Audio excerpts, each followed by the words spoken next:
Hello guys! Another solution or alternative solution of number 1. The sum of two numbers is 20 and their difference is 4. Find the two numbers. We are going to let x here be the first number. And then the second number will be 20 minus x. Then the difference is 4. X minus 20 minus x is equals to 4. So this will serve as our solution. And then solving this, we have x. Distribute the sign, negative times 20, negative 20. Then negative times negative x equals positive x is equals to 4. Then combining like terms, x plus x equals 2x is equals to 4 plus 20. So I transpose minus 20. It will become a positive. Then 2x is equals to 4 plus 20 equals 24. Divide by 2, divide by 2, x is equals to 12. So this is our now first number 12. First answer. And then the second number, we have 20 minus x. So we will replace it here. 20 minus 12, the answer is equals to 8. So therefore, find the two numbers. So the two numbers are 12 and 8, or vice versa, 8 or 12.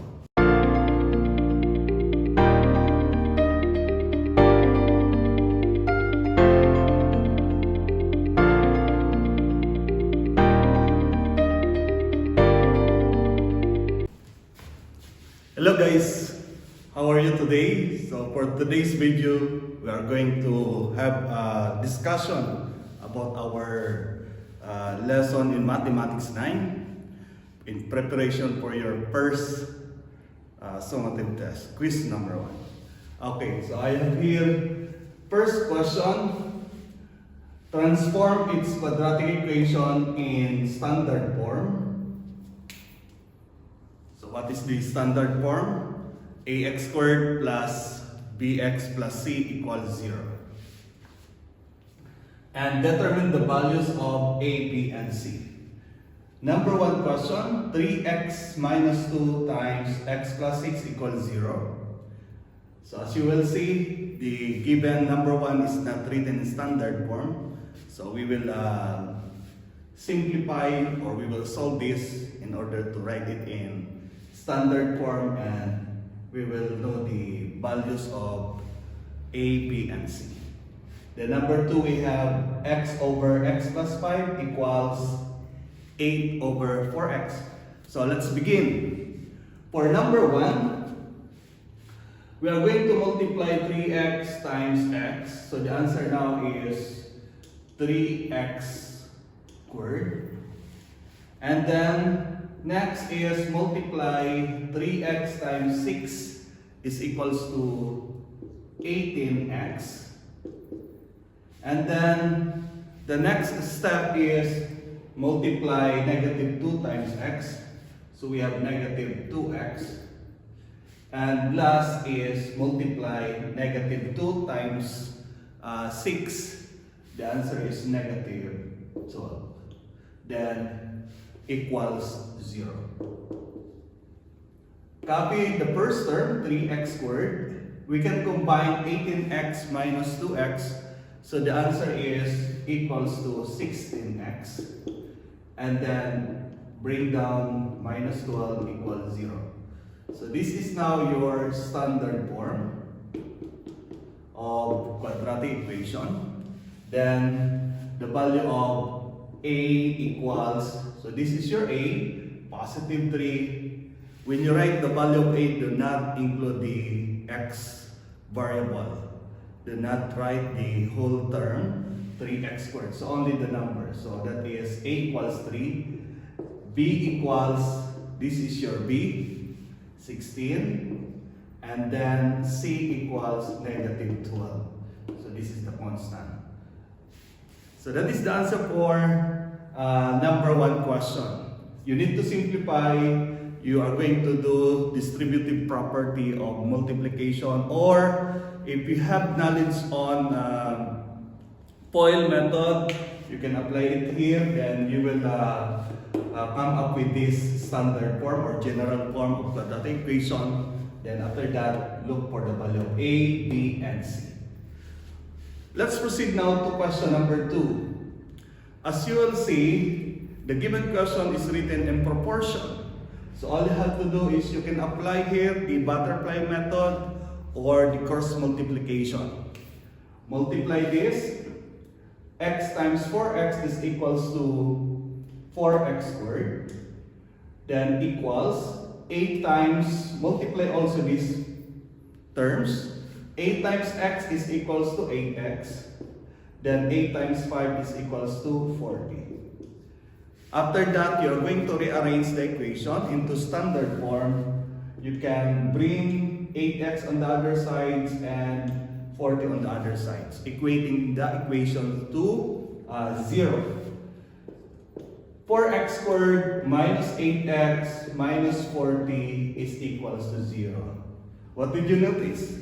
Look at the sign, the operation. So from here positive, when you bring it on the other side, it will become now negative. Then same with positive, here positive 40, so it will become now negative 40. So that's it. This is now your standard form.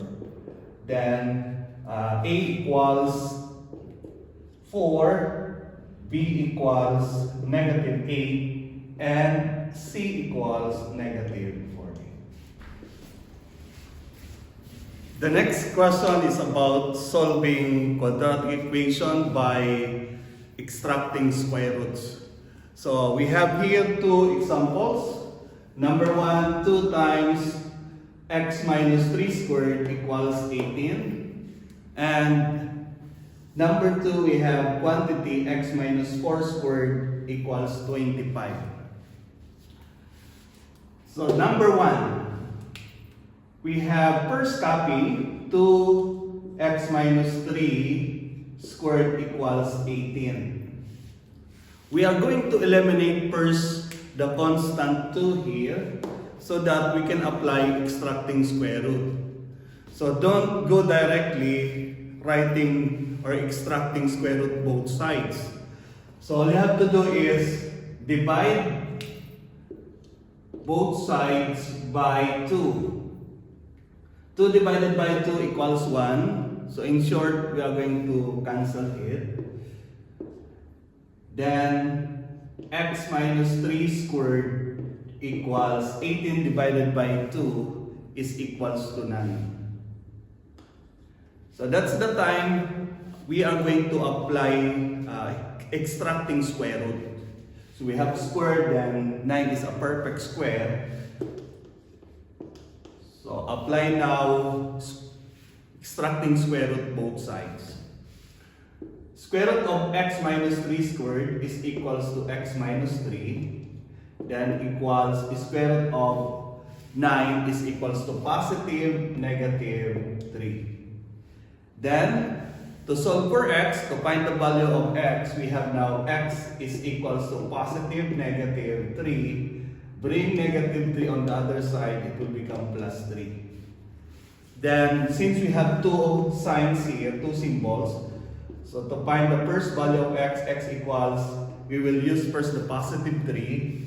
3 plus 3, the answer is equals to 6. So this is now your first answer. X equals positive 6 or 6. Then the second value of x is equals to, we will use the negative 3 plus 3 is equals to 0. So therefore the solutions is 6, 0, or the values of x we have now 6, 0. Then the second example, we have now quantity x minus 4 squared equals 25. You'll notice that the given question, we can already apply the extracting square root. So all you have to do, copy x minus 4 squared is equals to 25. Then apply now extracting square root, cancel this, x minus 4 is equals to square root of 25 is how many? So we have positive negative 5. Then again, bring negative 4 on the other side to find the value of x. X is equals to positive negative 5 plus 4. Then x is equals to 5 plus 4 is equals to 9. So this is the first answer. Then the second value of x, x is equals to negative 5 plus 4 is equals to negative 1. So therefore the solutions are 9, negative 1. Hello guys, the third question is about solving quadratic equation by completing the square. So this is different method guys. I have two examples here. Number 1, x squared plus 6x minus 7 is equals to 0. Then second, 2x squared minus 8x minus 10 is equals to 0. So we have steps here in solving by completing the square. But let's proceed now to the solution.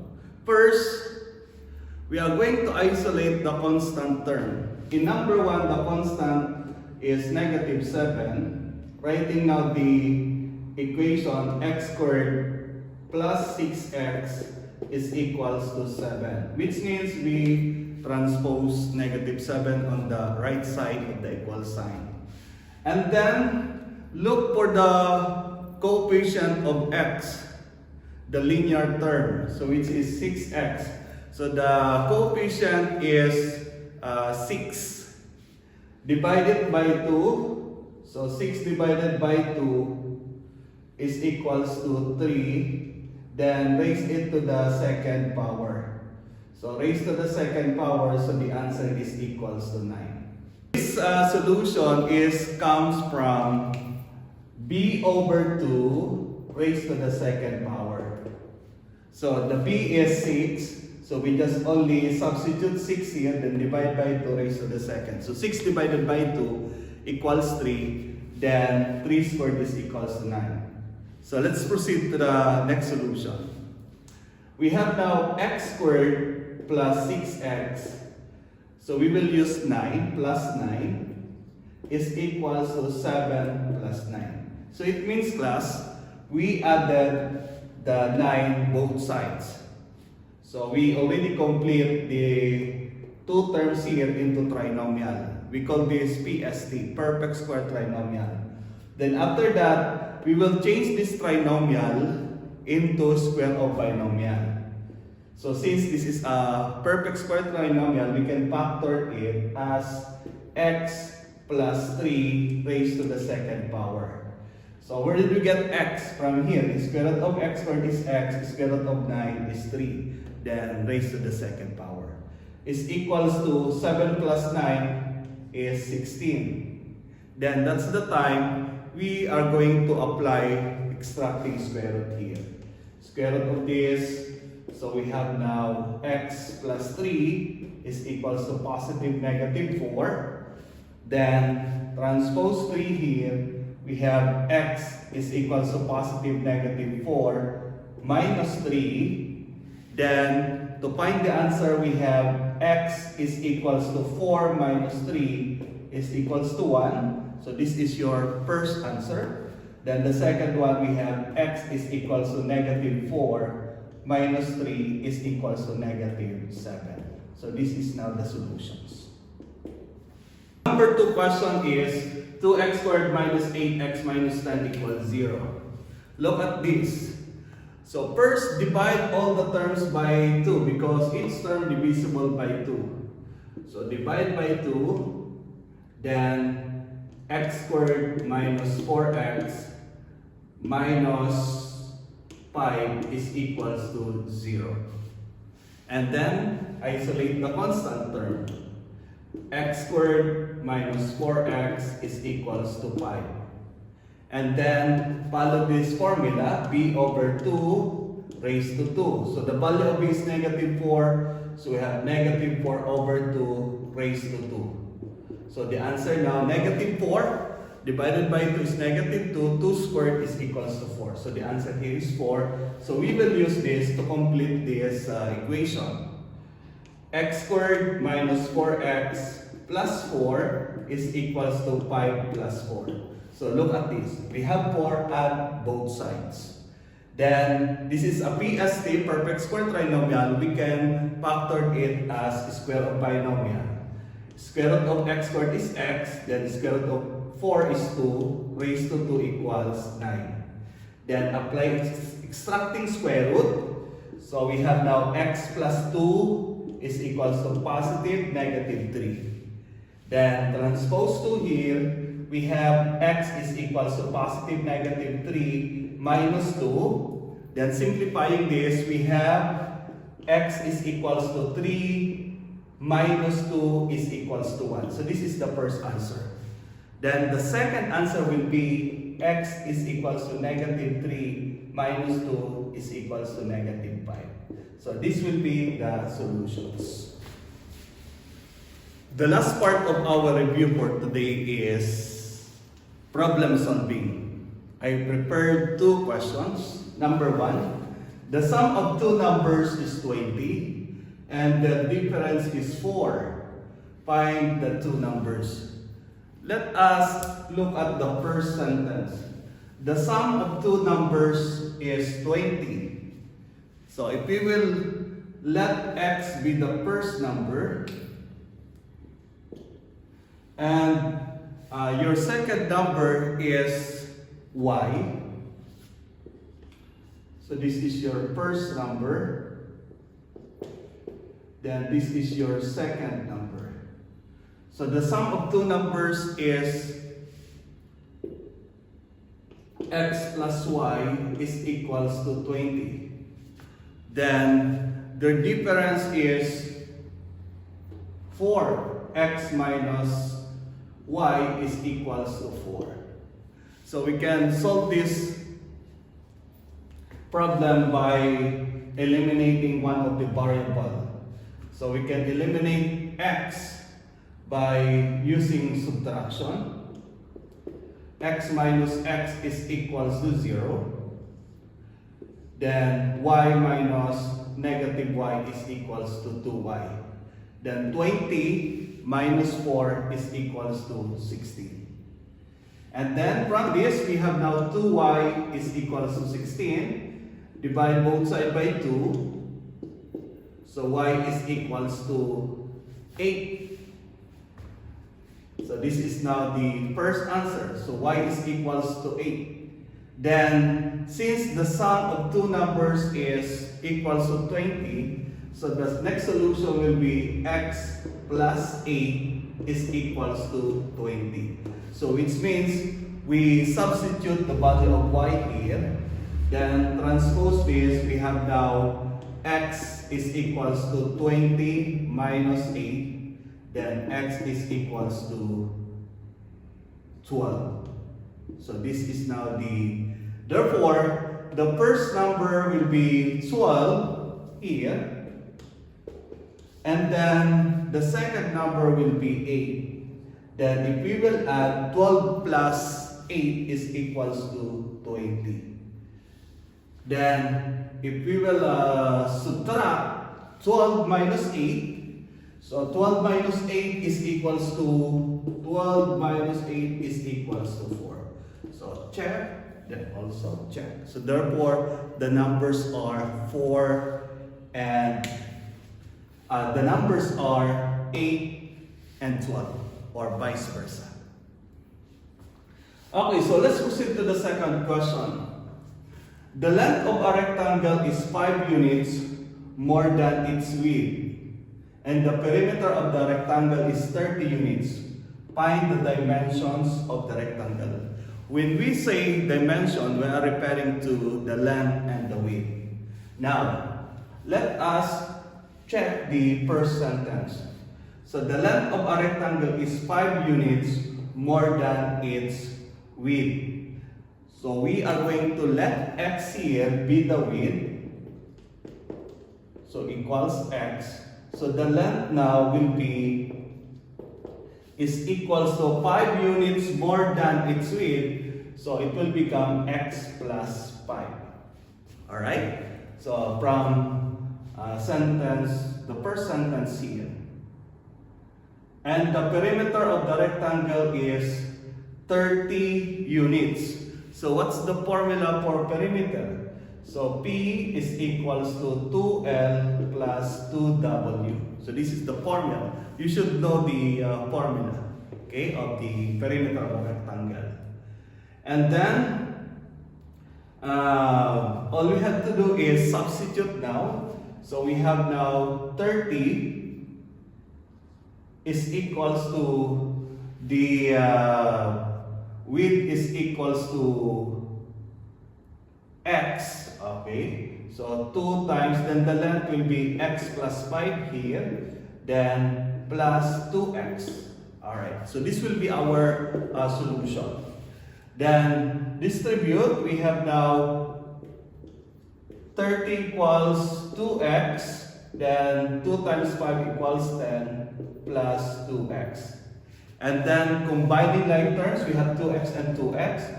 So 30 equals 4x plus 10. So 2x plus 2x equals 4x.